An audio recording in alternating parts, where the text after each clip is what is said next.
Je vous écris aujourd'hui pour vous faire part de mon désarroi et de mon incompréhension. Alors ça commence par Madame le juge des affaires familiales, Madame le juge d'enfants. Bon, eh ben, on n'écrit jamais à ces gens-là.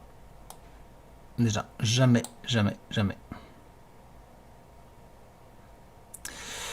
Ça n'est pas la voie à suivre. En principe, ce serait plutôt au procureur qu'il faudrait écrire pour une plainte. Dans certaines circonstances, mais nous voyons dans la formation qu'il y a d'autres voies qui permettent de faire les choses autrement et de manière mieux hiérarchisée. Le but étant de ne pas confondre les étapes. Monsieur le ministre de la Justice, si vous voulez, mais c'est pas fait pour ça, un ministre de la Justice. Lui, il n'a pas à recevoir les doléances de la population. Ça n'est pas son boulot.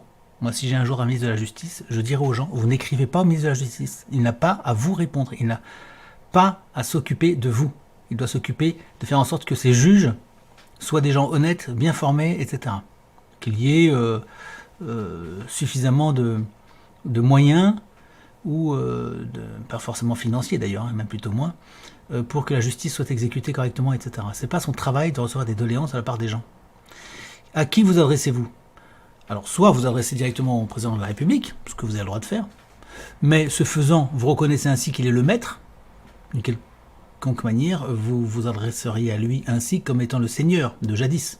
Alors oui, le seigneur de jadis, on allait le voir, parce qu'il était le seigneur, et qu'il il avait charge d'âme, et les gens qui étaient sur ces terres, il leur devait de protection. Donc on allait le voir, il était le seigneur. Mais Macron n'a pas charge d'âme, Macron n'est pas le seigneur. Macron, c'est le dernier des serviteurs de l'État. Il est en dessous de vous. Dès lors, pourquoi aller le voir? Si vous allez le voir, vous lui remettez un pouvoir. Là, vous remettez le pouvoir au ministre de la Justice qui, normalement, ne doit pas recevoir ça. Parce que vous l'investissez d'un pouvoir qui n'est pas le sien. Et c'est le problème général de la population française. On remet à tous ces gens comme si on était encore en 1650, au temps béni où il y avait des gens pour vous écouter et mis en face de leurs responsabilités. Aujourd'hui, ces gens... c'est les gens qui sortent du peuple, hein. Je vous rappelle que la révolution est passée par là, c'est les gens qui sortent du peuple qui sont arrivés au pouvoir. Mais entre-temps, les gens, entre l'ancien régime et le nouveau, ont dit que c'était le peuple qui était souverain. Ça change tout, ça veut dire que c'est le peuple qui est responsable de lui-même, et donc ce n'est pas au ministre ou aux serviteurs de l'État, aux fonctionnaires, à avoir du pouvoir sur le peuple. D'ailleurs, c'est l'article 3 de la Constitution. Donc si vous voulez vous libérer, puisque vous l'avez écrit, commencez par ça. Commencez par ne pas remettre le pouvoir à ces gens-là. Eux-mêmes, dès le départ à la Révolution, ils ont promis qu'ils n'exerceraient pas de pouvoir sur les autres. À titre personnel, je pense qu'à l'époque où les gens assumaient le pouvoir qu'ils avaient sur les autres, ils le faisaient mieux qu'aujourd'hui, ces gens qui prétendent ne pas en avoir et en ont en réalité, mais en dehors de toute contrainte, de tout sacre et de toute espèce de respect d'une quelconque valeur, quelle qu'elle soit. Donc en fait, ces gens, ils ont du pouvoir sur vous. Hein. Et d'ailleurs, c'est pour ça que vous songez à leur écrire. Parce que vous avez été conditionnés, vous avez été formés depuis l'enfance à considérer que ce sont vos seigneurs. Donc il y a une imposture, ils se sont arrogés, non seulement les palais pris à l'Ancien Régime, ils se sont installés dans les palais de l'Ancien Régime, mais en plus les titres, les fonctions. Alors que la Révolution avait précisément dit qu'on changeait la règle du jeu. Alors qui, aujourd'hui, il faudrait aller voir, qui serait celui qui serait censé vous représenter, c'est votre député. Donc c'est pour ça que je l'ai mis là, c'est votre député que vous allez voir.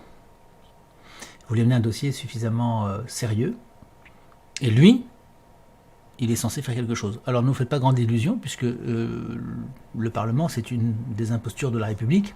Il est bien évident qu'il a très peu de pouvoir depuis très longtemps.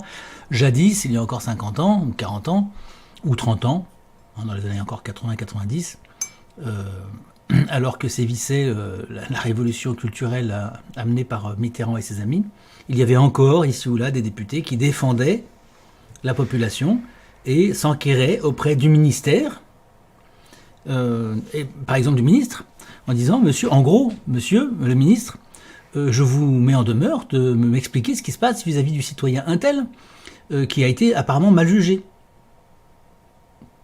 Le ministre répondait « Je ne suis pas maître du pouvoir judiciaire », ce qui est tout à fait logique, mais je vais quand même m'enquérir, savoir s'il n'y aurait pas eu une erreur, parce qu'à ce moment-là, si ça n'est plus de la justice, s'il y a eu une injustice, ça n'est plus le pouvoir judiciaire, c'est le pouvoir de police de l'État. C'est pourquoi on peut, le représentant du peuple, le député, est en droit de démarcher le ministre, peut dire « Monsieur, je vous mets en demeure de m'expliquer ce qui se passe. On n'est plus en justice, on est en injustice. C'était donc une infraction, c'est un délit. Donc on sort du ministère de la Justice et on entre dans le ministère de la Police.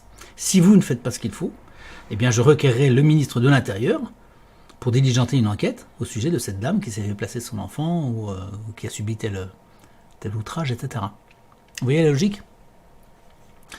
Donc c'est votre député. Bon, ensuite il y a des associations que vous pouvez démarcher qui font métier de faire ce que faisaient jadis les députés. Mais c'est toujours bon d'aller voir votre député, ou vos députés. Enfin, c'est plutôt le député de votre circonscription. Et vous lui dites, monsieur, je compte, ainsi que tous mes amis, que vous irez jusqu'au bout de cette démarche, en mettant en demeure les responsables de nous fournir des réponses au sujet de ce drame. Alors bien sûr, ils vont vous renvoyer, très classiquement, vers, écoutez, il faut relancer une enquête, une procédure, il faut ceci, il faut cela. Mais vous insistez, vous dites, tout cela sera fait, mais moi je vous tiens au courant d'une chose qui s'est produite, vous êtes maintenant au courant, ce qui se passera à l'avenir, si ça se passe mal, je pourrais dire, le député a été consulté. Il y a eu suite ou il n'y a pas eu suite. Et j'indiquerai tous ceux qui ont été consultés au sujet de cette affaire. Je m'en remets à vous, puisque vous êtes le représentant, je me remets à vous pour représenter ma cause auprès des bonnes administrations à Paris ou auprès de ma région. Voilà, ça c'est la logique.